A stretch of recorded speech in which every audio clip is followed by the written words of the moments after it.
Hey friends, and welcome to day 7 of our 30-day meditation transformation program. Day 7, that means as of today, it's a week of daily meditations. So I wanted to take this time to let my hair down and to talk about when is the best time to meditate. When is the best time of day for you to meditate, and how long is the best amount of time to spend meditating every day? It might not be what you think. So the best time for our meditation practice. If you're not meditating in this time, don't worry. Where you're meditating now, just go with that. But if it's accessible, the best time of day to meditate is either first thing in the morning when you wake up or last thing before you go to sleep. These are the times which are like the windows to the soul or the gate to the subconscious mind. Whatever we do first thing in the morning or whatever we do last thing before night becomes our programming of our subconscious mind. So when we want to make the most transformation the fastest, we really want to take advantage of these windows. These are golden windows of opportunity to create change in our life. So if we sit and we center ourselves and we come to a state of presence first thing in the morning, that primes us to be in a state of presence throughout the day. If we come to a state of presence just before we go to bed, that primes our subconscious to be working on our presence and our healing all through the night. So these are the most golden times. If you can meditate first thing in the morning, do it. If you can meditate last thing before bed, do that. And if you do before bed, really let that be your last thing. Don't do the meditation, presence, focus on the breath, go inside, become really calm. And then look at your phone and scroll on Instagram for 5 minutes before you go to bed, because it completely ruins that opportunity. Then you're programming your mind for stimulation, for social media, for news, or whatever it is that you get off of the screen. Really, the screen is the most disadvantageous thing that you can do for your spiritual practice just before bed. So taking just 5-10 minutes before you go to bed to just center, come to the present, and allow your mind to kind of remove all of the stimulation of the day, that is the best way you can prepare yourself for sleep and go forward in your spiritual practice very quickly. So that's it. First thing in the morning, last thing at night. Like I said, if you're not able to practice in that time and the only time you're able to find time is at 2:30 in the afternoon, go with that. Aside from those golden opportunities, any time you can take to be present is the best time. And that brings me to my second talking point of today is how long should you meditate for?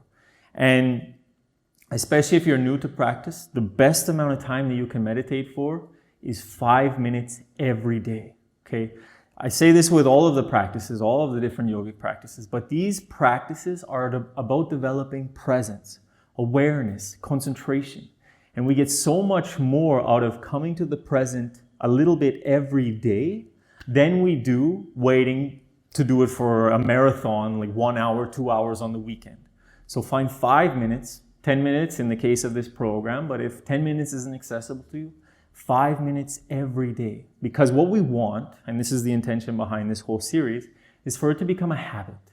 Because as soon as it becomes a habit and we find that comfort and it's easy for us to find that space to turn inside, to witness the breath, to come to the present, it snowballs. It has a snowball effect where that state of mind that I'm being distracted, I'm coming back, it carries on into the rest of our life. Our relationships improve, our diet improves, our ambition improves, our self-love improves. So many aspects can improve just by taking a few minutes every day to come to the present. And of course, once you get in the habit of 5 minutes a day, I don't recommend that as your forever practice. You can build up. When I first got into meditation, I did 5 minutes every day for 10 days. Once I got to 10 days, I added 1 minute for another 5 days. And then I added 1 minute for another 5 days. And I slowly built up like this until it was very comfortable for me to sit for 20, 30 minutes. And at that point, for most people, 20, 30 minutes is enough. Unless you want to really go to high states, it's enough. And then one more thing, because I'm talking about it, is we've got these times, morning and evening. If you can do them both, that is the best. So if you can do 5 minutes in the morning, 5 minutes in the evening, you will notice your transformation happen very quickly. So if you want to, moving forward for the rest of this program, we've got 3 more weeks and 2 days. If you want to do this series both in the morning and in the evening. I guarantee you will notice a change very quickly. For some of you, it might be too much. 20 minutes a day might be too much. So also be aware, if you're feeling like, I don't want to meditate again, it probably means you did too much yesterday. So cut it down, go back a couple minutes, because we want to keep that motivation. We want to stay comfortable with the practice and slowly expand the duration that we're meditating. I know for myself too, I usually sit 20 minutes every day, sometimes another 10 minutes in the evening. But if I sit for an hour, the next day I feel like, maybe I don't want to do meditation today. So be aware of that, because we don't want to push to that point where we get discouraged from the practice. So that's also where this self-awareness is coming in, because when you can notice the mind the next day being like, an excuse here, an excuse there. The ego loves excuses to not work on itself. So when those excuses are coming, maybe you pushed a little bit too much the day before. So find that comfortable rhythm, just like when we watch the breath, find that comfortable rhythm so that you can continue the practice. That's how you go the furthest, the fastest. Okay, today I'm going to introduce you to my favorite, my go-to, my most comfortable sitting meditation posture, which is called Ardha Padmasana. Like we saw in Ardha Siddhasana, Ardha means half, Padma means the lotus, the flower, and asana means posture. So Ardha Padmasana is the half lotus. The lotus posture is probably the most infamous meditation posture. So the half lotus is half of that. It does require more flexibility of the hips.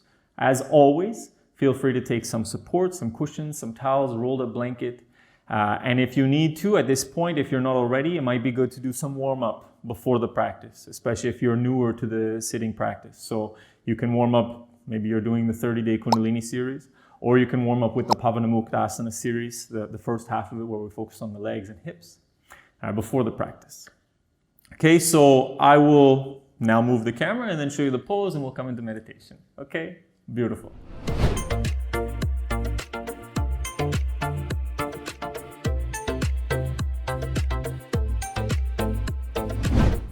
So as I've said, Ardha Padmasana, half lotus, is my go-to. It's my most comfortable. It's the one where I can really relax the most and go into a state of meditation. And this is the most important thing. It's like you're going to see in the coming days, there are kind of more advanced positions than the half lotus. And when we work with Kundalini and channeling energy, these poses are very advantageous. But when it comes to just relaxing and coming into a state of meditation, more important than the channeling of the energy and all of these esoteric things is just being comfortable and steady. Striyam Sukham Asana, the definition of asana, that we're comfortable and steady. Because this enables the mind to go quiet, the fluctuations to slow down, and us to really settle into the present. So if moving forward, some of these poses are not accessible to you, like I said, go with one of the previous ones. It's okay. It's more important that we find that state of relaxation. So to come into Ardha Padmasana, like as usual, we're going to start with the legs open. So with these poses where we're opening the hips more, there can be sort of a tendency sometimes to create a rotation in the knee. We don't want that rotation happening in the knee. The knee is not meant to rotate. It's only meant to bend. We want that rotation coming from the hip. Okay, so I want the whole leg rotating, not just this torsion happening on the knee. So to prevent that, what we do is we want to lock the knee. So we're going to bend the knee in and we're going to lock it down. Okay, so when the knee is bent and the thigh and calf are together, we put it down and there won't be any torsion in the knee. Same with this one. So we're going to bend the knee in and we're going to start to lower it down, and we try to bring the foot once the knee is closed. So I'm not pulling it like this because that might create some torsion on my knee. So I lock the knee first and then I hug it into my chest and I lower it down. So the idea here is that we want the foot resting on the thigh. This is the half lotus posture. And for me, this is the less comfortable version. Like I said, my left hip is more open. So the right hip, I don't get the knee down. Not a problem. I used to always use a cushion under there because I sat a little bit more like this. Now I don't need the cushion. It still doesn't go down. It's not a problem. This left foot is also, the thigh is resting on the foot. It's not going into the perineum like in the Siddhasana variations. So find your way, having the heel close to the crease of the thigh, resting on the thigh, wherever's comfortable. Or you can go with Swastikasana, Ardha Siddhasana, Sukhasana. Find your comfortable posture, making any adjustments. And then come to sitting nice and tall, pressing the seat down, reaching the crown of the head up. Remember that length in the spine helps to keep the mind alert, prevents us from falling asleep.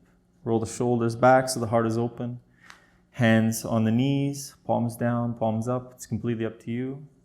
Close the eyes. Go inside and take a deep inhalation through the nose. Then open the mouth and sigh it out. Soften the body. Soften the mind. Again, deep inhalation. Open the mouth, sigh it out. Let that sigh create vibrations which massage the nervous system, relaxing you deeper into the present moment. One more time, deep inhalation. And sigh it out.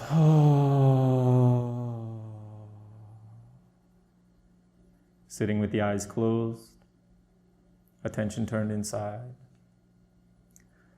Bring your awareness to the flow of respiration, in and out through the nose. Feel the breath coming in through the nose. Feel the breath flowing out through the nose. And try to refine your point of awareness like a laser on the tip of the nose and upper lip. Feeling the sensations of the flow of the breath at the tip of the nose and upper lip.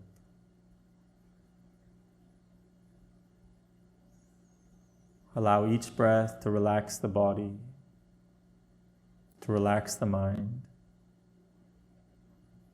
and turn the awareness inside, feeling the sensations of the breath at the tip of the nose and upper lip.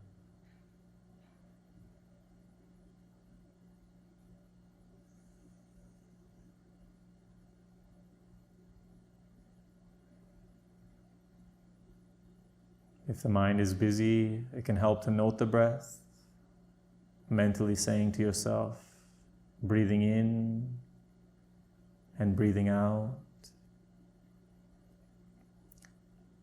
And whenever the mind wanders and you catch it, mentally note to yourself, I am thinking about blank. I'm coming back to the breath.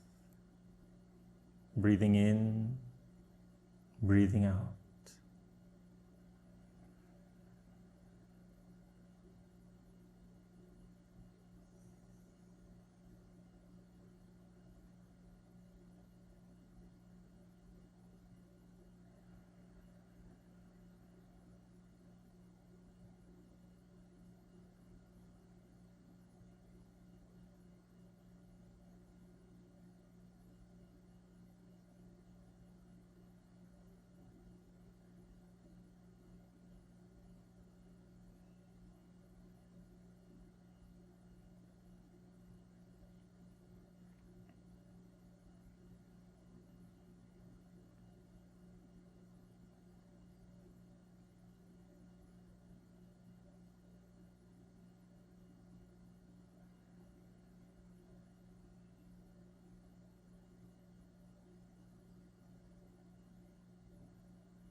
Keeping the eyes closed, attention inside.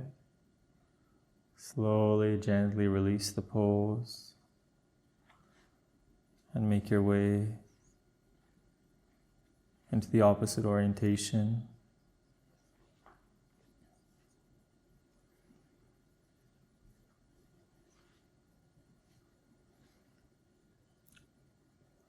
Settling again into the posture, sitting nice and tall, and bringing the awareness back to the natural flow of breath, in and out, focusing on the sensations at the tip of the nose, taking note when the mind escapes, and coming back to the breath.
I am thinking about blank.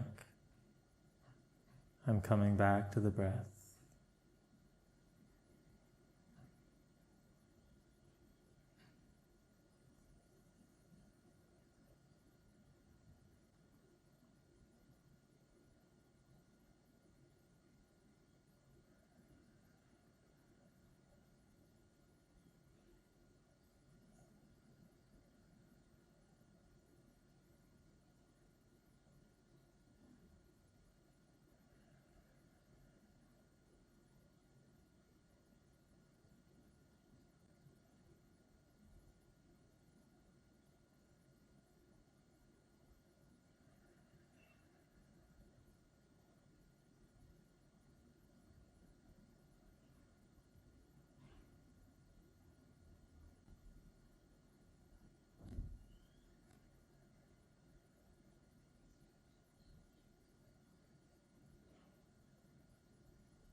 Sitting with the eyes closed, attention turned inside. Noticing where you're at after the practice. How you feel in your body and mind. Take note of how many times you caught the mind wandering. And for each time you notice the mind wander, feel achievement, feel success. Finish by offering yourself gratitude. Thank you for taking the time to do this practice.